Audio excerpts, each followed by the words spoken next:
Ieri vi ho parlato della tecnologia di bordo della nuova Peugeot 2008 in variante termica o anche full electric. Vi avevo anticipato che sarebbe arrivato questo momento per scoprire come collegare il proprio smartphone via Bluetooth a questo crossover francese, quindi non esitiamo ancora in questo brevissimo tutorial, andiamo a scoprire subito come si fa.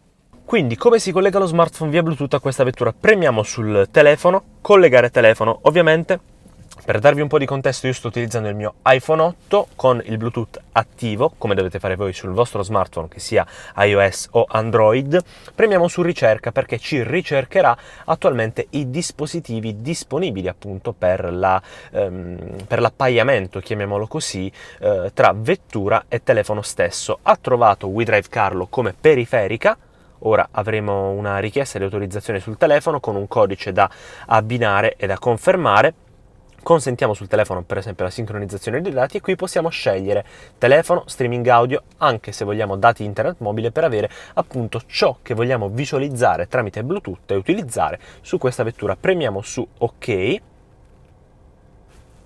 Il simbolo è cambiato, andiamo per esempio sulla musica perché da modalità possiamo passare a Bluetooth, come vedete adesso è disponibile e ci potrebbe mostrare la nostra libreria musicale, ma non solo, perché se andiamo invece sul telefono abbiamo il gestore, nel mio caso Poste Mobile, il nome del mio telefono con il livello di carica, il campo, quindi quanto sta prendendo bene o male la rete, il tastierino numerico per le telefonate, insomma molto molto semplice. Avete visto una procedura veramente tanto semplice, ora vi chiedo di commentare qui sotto se questo tutorial vi è tornato utile, in tal caso lasciateci anche un bel like, un pollice in su, come fare per restare aggiornati con tutti i nostri prossimi contenuti. Basta iscrivervi al nostro canale, cliccare sul campanello per ricevere le notifiche e non perdervi i nostri prossimi video, inoltre digitate wedrive.tv praticamente dovunque su internet per trovare certo il nostro sito internet ma anche tutti i nostri account social.